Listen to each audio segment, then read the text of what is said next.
उन्नति और विकास का, आस और विश्वास का, जन जन के जीवन की खुशहाली का दर्पण, जन जन के जीवन की खुशहाली का दर्पण। ये है कृषि दर्शन, ये है कृषि दर्शन, ये है कृषि दर्शन। किसान भाइयों नमस्कार। कृषि दर्शन कार्यक्रम में आपका स्वागत है। उन्नति, विकास और सफलता हर इंसान अपने जीवन में चाहता है। सफलता बहुत आसानी से नहीं मिलती, लेकिन यदि सुनियोजित तरीके से प्रयास किए जाएं तो ये निश्चित तौर पे मिलती है। ज़रूरी है कुछ बातों का ध्यान रखना, समुचित जानकारियां रखना और अपने ज्ञान में वृद्धि करना, और सफलता आपके कदमों में होगी। हमारे किसान भाइयों का काम भी चुनौती भरा होता है। दिन रात खेतों में काम करते हैं, लेकिन यदि हमारे किसान भाइयों को उचित जानकारियां मिल जाएं तो ये काम बहुत आसान हो जाता है।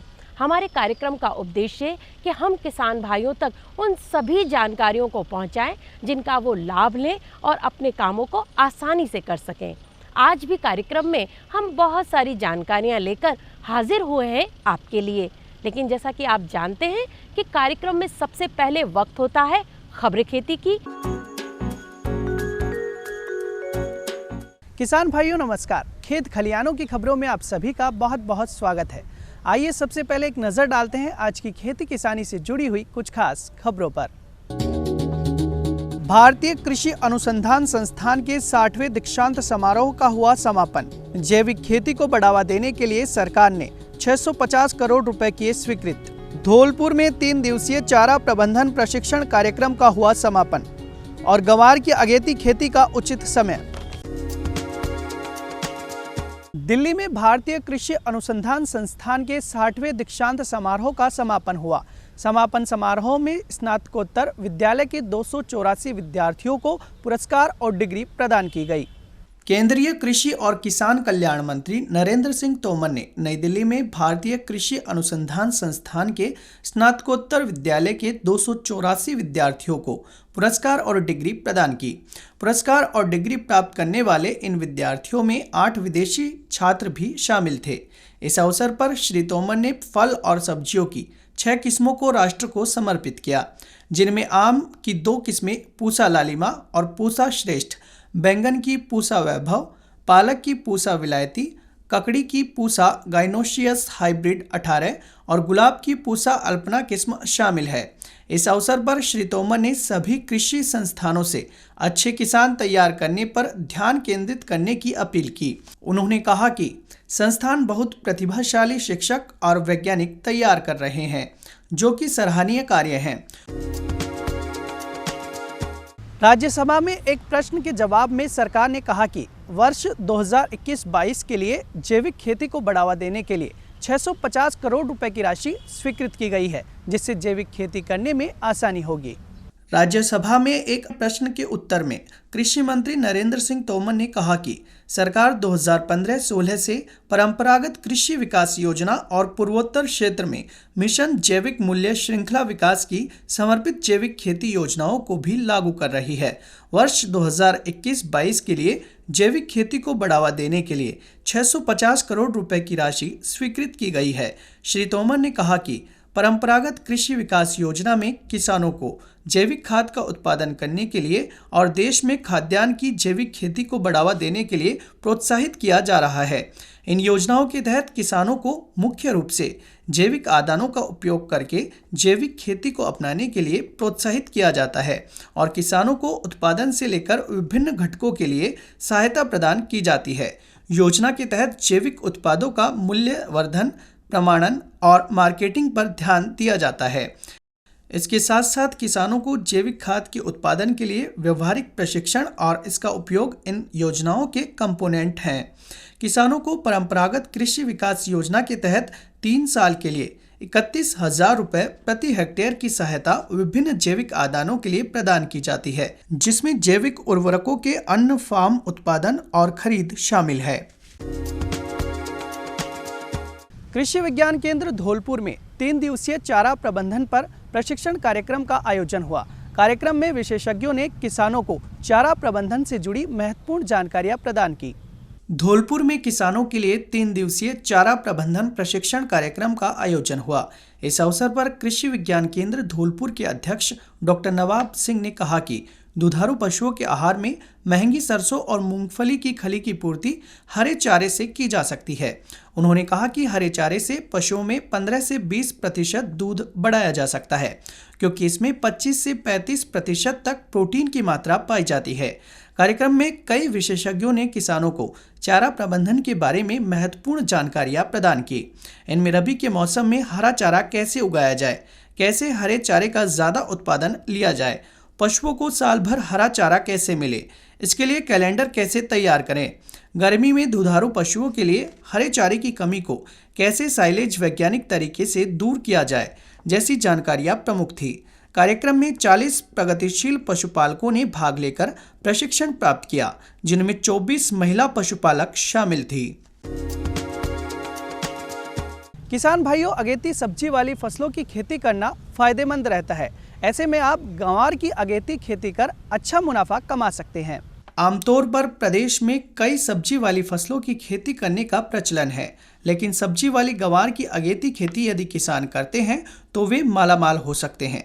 किसान भाइयों, गंवार की कई ऐसी किस्म हैं जो 35 से 40 दिनों में पककर तैयार हो जाती हैं और ये किस्में आपको लगातार 6 से 7 माह तक फलियां देती रहेगी, जिसे बाजार में बेचकर आप अच्छा लाभ कमा सकते हैं। गंवार का उत्पादन लगातार बना रहे, इसके लिए आपको खेत में नमी बनाई रखनी होगी। इसके लिए अब गर्मियों के दिनों में 6 से 7 बार खेत में सिंचाई करने की आवश्यकता होगी। ज़्यादा उत्पादन और गुणवत्ता के लिए आपको अच्छी किस्मों का प्रयोग करना चाहिए। इसके लिए MDU 1, नीलम 51 और ऊषा नव बहार किस्में अच्छी मानी जाती है। इन किस्मों में सबसे अच्छी MDU 1 किस्म होती है। वहीं किसान भाइयों को अपने क्षेत्र के हिसाब से किस्मों का चयन करना चाहिए। गंवार की अगेती खेती के लिए फरवरी और मार्च का महीना उत्तम माना जाता है। किसान भाइयों, खबरें खेती की में आज इतना ही। आप देखते रहिए कृषि दर्शन। नमस्कार।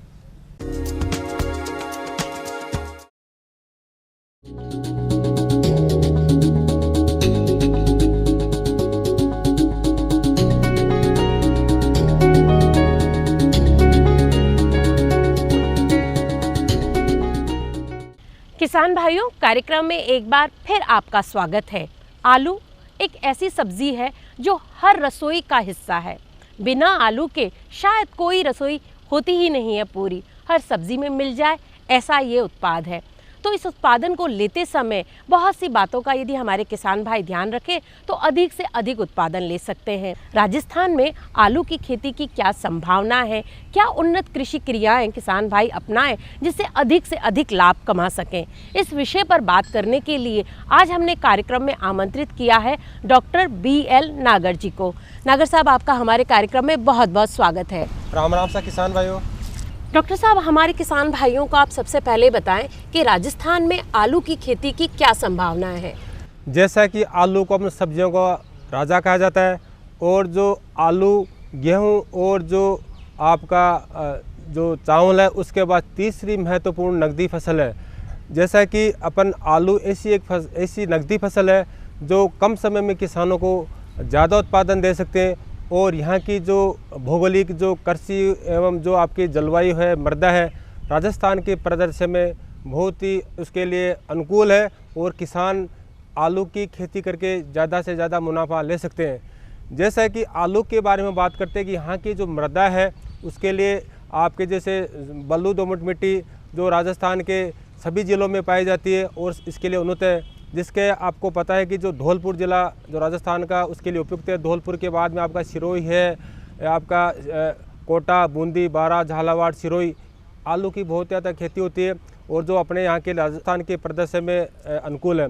इसके लिए फिर अपना आते इसकी जलवायु की बात करते हैं तो किसान भाइयों, आपका जो आलू की जो बुआई का समय जो रबी की फसल होती है और इसका सही समय 15 अक्टूबर से 15 नवंबर का समय, तो बुआई का समय भी उपयुक्त होता है। सही समय पर बुआई करने से अपन कोई भी फसल होती है किसान भाइयों उससे अपन ज़्यादा उत्पादन ले सकते हैं। और आलू के बारे में बात करते हैं कि अपन 1 हेक्टेयर के लिए जो आलू की जो बीज दर है किसान भाइयों उसकी जो 25 से 30 क्विंटल प्रति हेक्टेयर के हिसाब से इसका काम ले सकते हैं। और बीजों को बुआई करके जैसे आपका मैंकोजेब है 0.2% यानी 2 ग्राम प्रति लीटर का पानी का घोल बना करके उसको ट्रीटमेंट उपचार कर सकते हैं, जिससे आगे आने वाले रोग कीड़ों से अपन उसको बचाया जा सकता है। साथ ही किसान भाई इसके जो बीज है वो 25 ग्राम से छोटा नहीं होना चाहिए, 25 ग्राम से ऊपर का जो इसमें जो 50 ग्राम 75 ग्राम का जो आकार का बीज ले सकते हैं। नागर साहब, जैसा कि आपने बताया कि जलवायु राजस्थान की आलू के खेती के लिए बहुत उपयोगी है, लेकिन आलू की फसल लेते समय और किन किन बातों का हमारे किसान भाई ध्यान रखें कि अधिक से अधिक उत्पादन ले सकें? जैसा कि एक तो आलू का सही समय पर बुआई, किसी भी फसल का अपन जो बुआई सही समय पर होनी चाहिए। उसके बाद में इसकी उपयुक्त बीज दर है, जो आपका जो 25 से 30 क्विंटल का बीज दर है।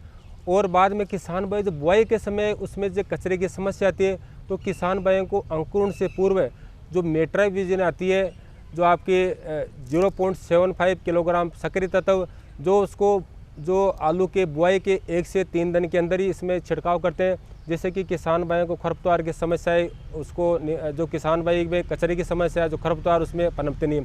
इसके साथ ही किसान भाई जो इसकी जो खेती की अच्छी तरह से तैयारी करें, क्योंकि जो आलू है आपकी कंदी फसल है, और जो जितनी इसकी खेत की हकाई करेंगे, तैयारी करेंगे, उतना ही आलू आपको उत्पादन, आपको पता आलू जो किसान भाइयों 400 क्विंटल 500 क्विंटल तक प्रति हेक्टेयर के हिसाब से उत्पादन ले सकते हैं, बशर्ते इसको सही समय पर सही तरीके से उसके खेत की बुआई करके ले सकते हैं। किसान भाइयों आलू की फसल के लिए अपन जो सिफारिश की गई है 187 kilo nitrogen, 125 kilo phosphorus, 125 kilo potash प्रति हेक्टेयर, और साथ के अंदर किसान भाइयों 250 से 300 क्विंटल प्रति हेक्टेयर के हिसाब से ले सकते हैं। क्योंकि आलू जो किसान भाइयों आलू के लिए नत्रजन जो नाइट्रोजन ज़्यादा होता है, क्योंकि जो ये आलू की फसल में ज़्यादा उसके जो पत्तियों का ज़्यादा बढ़ाव होगी, उतना ही आलू का उसमें कंद बैठेगा। तो किसान भाइयों विशेष तौर से अपन जो आलू की फसल के लिए जो सिफारिश की जो आपकी फर्टिलाइज़र है वो उपयुक्त मात्रा में लें। और साथ ही किसान भाइयों उसको जो बुआई करने के बाद में 5 से 7 दिन बाद में हल्की सिंचाई, यानी जो डोली बनाते हैं उसको अपन आधी डोली भेजनी चाहिए।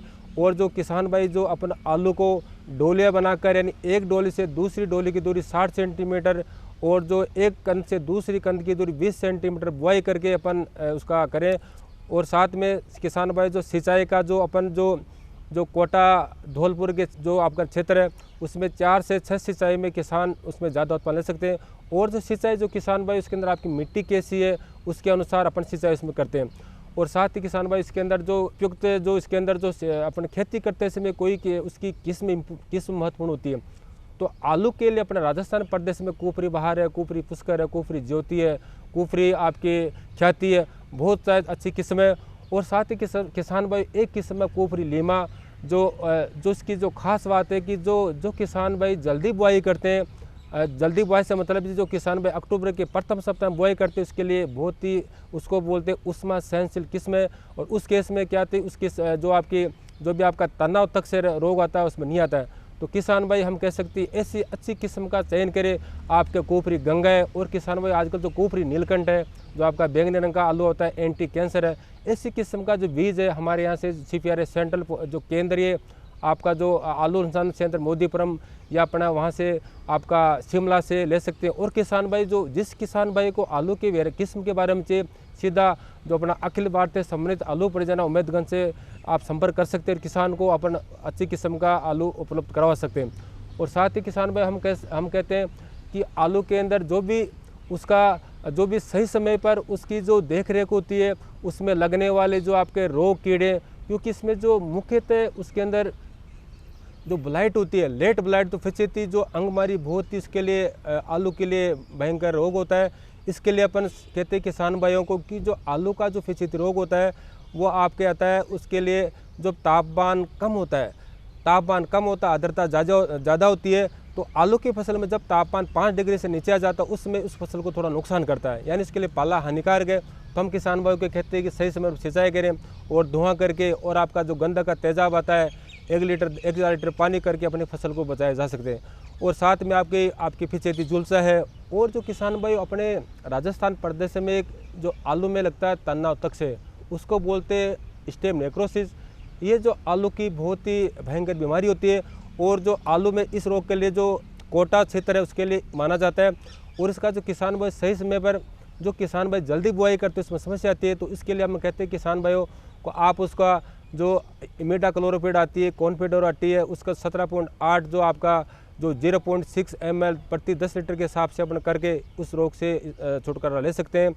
तो किसान भाई हम कहते हैं कि और साथ में किसानों को सबसे महत्वपूर्ण होती है कि जो किसान भाई जो आलू लाते शीतगृह से, आलू को शीतगृह से निकाल के तुरंत उसकी बुआई नहीं करनी चाहिए। उन आलू को कोल्ड स्टोरेज में निकालने के 10 से 15 दिन के बाद में इसकी बुआई करें, क्योंकि उसमें डोरमेंसी चली जाती है। तो किसान भाई इस विशेष तौर से इसका ध्यान रखें और किसान भाई उसको सही समय पर इसकी अपन जो सही समय पर खुदाई करें। यानी जो आलू की जो फसल होती है अल्प अवधि की होती है, यानी 90 से 100 दिन के बाद में आलू की खुदाई कर सकती है। तो अपन आलू को जो खुदाई का जो होता है अपन कहते हैं कि उसको बोलते हैं डिहाल्मिंग, यानी पत्तियां हटाना। इसका जो सही समय होता है जो किसान भाई जैसे जैसे अपन देर से पत्तियां काटते हैं, लास्ट फरवरी तक काटते हैं, तो इसमें क्या है कि महू रोग आ जाता है। तो उसमें हम कहते हैं किसान भाइयों को जिसके अंदर जो 20 सेपीड है प्रति 100 पत्ती के आ जाएँ, उस समय हम कहते हैं कि पत्तियों को डिहाल्मिंग, यानी उसको पत्तियों को काट सकते हैं। और उसके बाद में किसान भाई को हम कह सकते हैं कि उसको पत्तियां काट करके उसको खेत में रहने दें। और उसको बोलते हैं क्यूरिंग, यानी उससे जो आलू को अपन रखते हैं, स्टोर करते हैं, बेचते हैं, यानी आलू ख़राब नहीं हो, तो इसके लिए हम क्यूरिंग होते हैं जिसमें आलू में ज़्यादा नमी होती है, उसको अपन निकाला जा सके। तो किसान भाई उसके लिए हम ये कह सकते हैं कि उसको छाया में सुखाएं और इसके बाद में उसको अपन करें। तो किसान भाई और साथ में जो आलू की जो फसल में जो ग्रेडिंग बहुत इंपॉर्टेंट श्रेणीकरण होता है, इसके लिए अलग अलग आकार के जो किसान भाई जो 25 ग्राम से नीचे का होता है तो उस किसान को मार्केट नहीं करना चाहिए, तो वो मुश्किल से 40 किलो में 1-2 किलो होता है। और आपका 50 से 75 ग्राम, 75 से 100 ग्राम अकॉर्डिंग टू साइज़, यानी साइज़ के अनुसार जो किसान को ग्रेडिंग करके उसका मार्केटिंग करें। डॉक्टर साहब, आपने हमारे किसान भाइयों को तो ये बहुत अच्छे से बताया कि आलू का उत्पादन लेते समय हमें कुछ बातों का हमें ध्यान रखना है। आलू में लगने वाले रोगों के बारे में भी आपने बता दिया, लेकिन जब उत्पादन आ जाता है तो उनको मार्केटिंग के लिए उनके लिए क्या रणनीति होनी चाहिए? जैसे किसान भाइयों आलू जो 1 हेक्टेयर में हम कहते हैं कि 300 क्विंटल 400 क्विंटल तक पैदावार देता है, तो किसान भाइयों को यदि उसमें उस समय यदि किसान को पैसा बाज़ार में अच्छा मिल रहा है तो किसान भाई उसको तुरंत ग्रेडिंग करके छटाई करके जो उसको साइज में करके एक बोरी में जो होती है 50 किलो की जो बोरी होती है उसमें भर के मार्केटिंग करे। और जो किसान भाई उसको बुआई के समय जो आलू की जो पैसे ज़्यादा लगते हैं तो इस केस में उस किसान भाई उसके बीज को भंडार कर सकते हैं। भंडार के लिए है कि उन जो आलू का जो आपका जो 25 ग्राम से ऊपर का जो आलू होता है उस आलू को अपन बोरिक एसिड होता है 3% का बोरिक एसिड का घोल बनाकर उसको छिड़काव करें, जिससे कि आलू आपका भंडार गृह में ख़राब नहीं हो। तो किसान भाई उसको करके और उसको स्टोर करें। और किसान भाई अपन जो खोते समय ध्यान रखना चाहिए कि आलू धूप में खुला नहीं रखना चाहिए। यदि आलू को धूप में रहता है तो उसमें क्या है कि ग्रीन हो जाता है, सोलर नहीं होता है, तो उसकी वजह से क्या होता है कि आलू वो खाने लायक नहीं होता है। वो आलू बीज के लिए तो उपयुक्त होता है, लेकिन क्या है कि किसान भाई खाने के लिए उपयुक्त नहीं होता है। तो इसलिए किसान भाई उसको अपन ज़्यादा धूप में नहीं रखे, और ज़्यादा धूप रखने से बैंगनी रंग हो जाता है। तो इसलिए किसान भाई खुदाई करते समय ज़्यादा तापमान अपन नहीं होना चाहिए, कम तापमान में खुदाई करके उस किसान भाई अपना अच्छा बीज करके स्टोर करके अपन रख सकते हैं। डॉक्टर साहब, आपने बहुत अच्छी जानकारियाँ तो दी, साथ में आप हमारे किसान भाइयों को ये भी बताइए कि भंडारण करते समय कितने समय तक वो भंडारित कर सकते हैं और कब उनको मार्केट में ले जाना चाहिए, ये उनको किस प्रकार की रणनीति इस वक्त भी अपनानी चाहिए? देखो किसान भाइयों, जो आलू को जो हम कहते हैं नकदी फसल होती है, यदि किसान को हम कहते हैं कि बाज़ार भाव मिल रहा होता है तो इस केस में हम कहते हैं कि किसान भाई को ज़्यादा से ज़्यादा उसका मार्केटिंग करना चाहिए। यदि किसान को पैसा नहीं मिल रहा होता है तो उस केस में उस समय किसान भाई उसको अपन को भंडार करें, यानी उस किसान को जो आलू जो फरवरी के लास्ट में खुद जाता है तो उसको अपन जो 9 अक्टूबर तक यानी आपके 5 से 6 महीने तक स्टोर करके आप कोल्ड स्टोरेज में रख सकते हैं। और जिससे कि किसान को बुआई के समय जो मारामारी होती है बीज की, जो 25 रुपये किलो, 30 रुपये किलो, 40 रुपये किलो प्रति बीज होता है, तो उसमें किसान को ज़्यादा मुनाफा दे सकती है। और उस केस में अपन को जो उस समय आलू निकाल करके बाज़ार में करके भी किसान भाई ज़्यादा रुपये ले सकते हैं। डॉक्टर साहब, आपने बहुत अच्छी जानकारी हमें दी। इन सभी बातों का हमारे किसान भाई ज़रूर से ज़रूर ध्यान रखेंगे। लेकिन कार्यक्रम के अंत में हमारे किसान भाइयों को आप क्या संदेश देना चाहते हैं कि वो किस तरह से और उन्नत चीज़ों को अपनाएं, किन क्रियाओं को अपनाएं कि और ज़्यादा उत्पादन और सफल हो सकें? देखो किसान भाइयों, आलू जो है अपन कम क्षेत्र में ज़्यादा उत्पादन देती है, तो इसलिए इसको सही तरीके से इसकी खेत की तैयारी करके, सही किस्म का चुनाव करके, सही मात्रा में खाद रूप देके, सही किस्म का चुनाव करके और सही अवस्था पर उसकी जो सिंचाई जो होती है, अपन जो कहते हैं कि सही समय पर सिंचाई करें, उसकी जो भी सिंचाई है, और साथ में जब जो अर्थिंग है वो तो मिट्टी की चढ़ान जो उसमें मिट्टी चढ़ाई जाती है, बुआई के अपन 1 महीने बाद में पहली निराई गुड़ाई और बुआई के 2 महीने बाद में दूसरी निराई गुड़ाई आलू में बहुत महत्वपूर्ण होती है। तो निराई गुड़ाई करके, सिंचाई करके और अपन उसकी उचित समय पर उसका डिहाल में करके, पत्तियाँ काट के, मार करके जो किसान भाई प्रति हेक्टर और जो नई तकनीक है, जो आपका बूंद सिंचाई पद्धति अपना करके जो किसान भाई ज़्यादा उत्पादन ले सकते हैं। कि आलू के हम कहते हैं कि 1 हेक्टर में कम से कम 400 क्विंटल 500 क्विंटल तक प्रति हेक्टर कैसे उत्पादन ले सकते हैं किसान भाई। डॉक्टर साहब, आपने हमारे किसान भाइयों को आलू के उत्पादन से संबंधित जो इतनी महत्वपूर्ण जानकारियाँ दी और आपने बहुमूल्य समय हमारे लिए निकाला, इसके लिए आपका बहुत बहुत धन्यवाद। राम राम सा किसान भाई, धन्यवाद। किसान भाइयों, देखा आपने, इन सभी बातों का यदि आप ध्यान रखेंगे तो आलू की खेती लेते समय आपको अधिक से अधिक लाभ होगा। हमारा कार्यक्रम का उद्देश्य है कि हम आप तक वो सभी जानकारियां पहुंचाएं। ये कार्यक्रम और अच्छा हो सकता है यदि हम ये जान लें कि इस कार्यक्रम में आप क्या कुछ देखना चाहते हैं। यदि आपके कोई सुझाव हैं, आपकी कोई राय है या आपने कोई नवाचार किया है तो लिख भेजिए हमें इस पते पर। हमारा पता है कृषि दर्शन कार्यक्रम, डीडी राजस्थान, दूरदर्शन केंद्र जयपुर। किसान भाइयों, आप हमें ईमेल भी कर सकते हैं। हमारा ईमेल एड्रेस है krishidarshanjaipur@gmail.com। किसान भाइयों, आज कार्यक्रम में सिर्फ इतना। हम कल फिर हाजिर होंगे खेती से जुड़ी हुई महत्वपूर्ण जानकारियां लेकर। तब तक के लिए दीजिए हमें आज्ञा। नमस्कार।